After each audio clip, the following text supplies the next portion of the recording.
Henry hadn't been feeling well. His small firebox didn't make enough heat, so he was often short of steam. He struggled valiantly on, but his trains were usually late.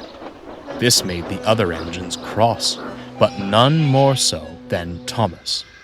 One morning, Thomas wasn't at the junction. Henry was pleased with himself for being on time, but as the minutes ticked past, he grew impatient. Finally, Thomas puffed in. "Huh!" snorted Henry. "So if I'm late, I'm a lazybones, but you can just traipse in whenever you please?" "Clearly," smirked Thomas, "you've never run a branch line.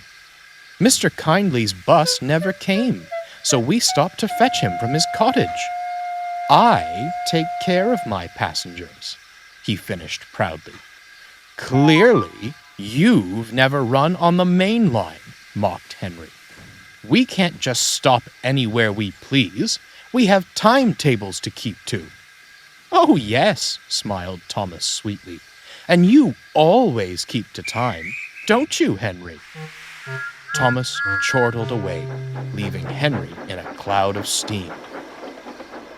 "I'll show him keeping to time," he snorted. Henry worked very hard throughout the day.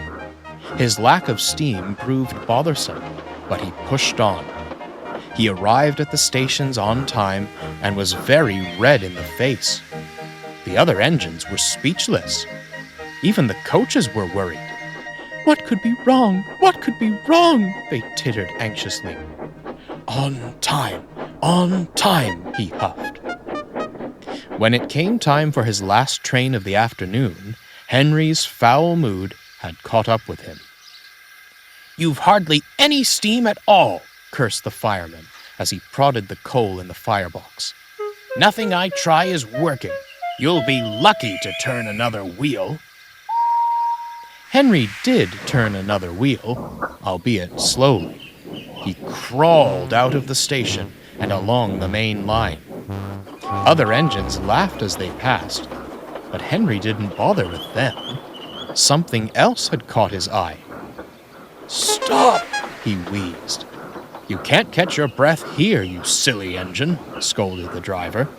"You'll have to wait until the next station. This'll teach you to—" "No!" interrupted Henry. "Look!" Near the level crossing was Algy, the bus.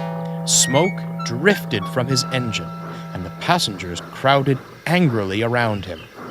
A familiar-looking man was waving a red sweater to flag Henry down. "That's Mr. Kindly," he thought, stopping close to the crossing. "Thank goodness you're here, Henry," he smiled. "We need to catch Thomas's train at the junction, and ailing Algy has broken down. It's bad enough he missed my cottage altogether this morning." "It's not my fault," Algy flounced. "There must be, something in the petrol." The passengers groaned. "We'll make sure you catch your train, sir," smiled Henry. The passengers boarded the coaches. Henry was thankful for the stop. It allowed him to raise steam. At last, they set off for the junction.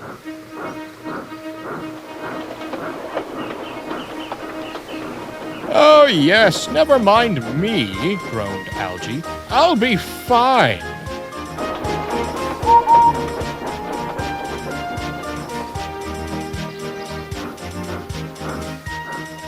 Soon, Henry steamed triumphantly into the junction. A fuming Thomas was waiting for him. 15 minutes late," he grumbled.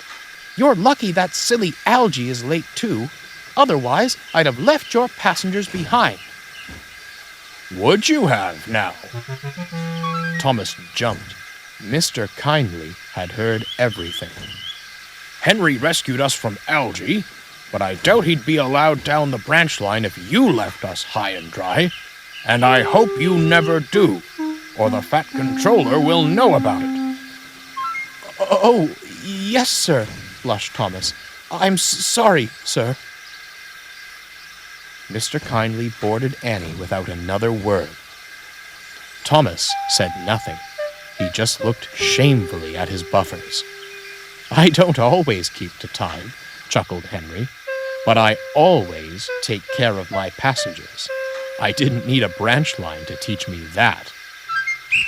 Thomas whispered a quiet apology and scampered away from the junction. Henry is still late from time to time. He can't help feeling unwell, but always does his best to pull his trains. Thomas knows this now and doesn't tease him anymore, even when Mr. Kindly isn't around.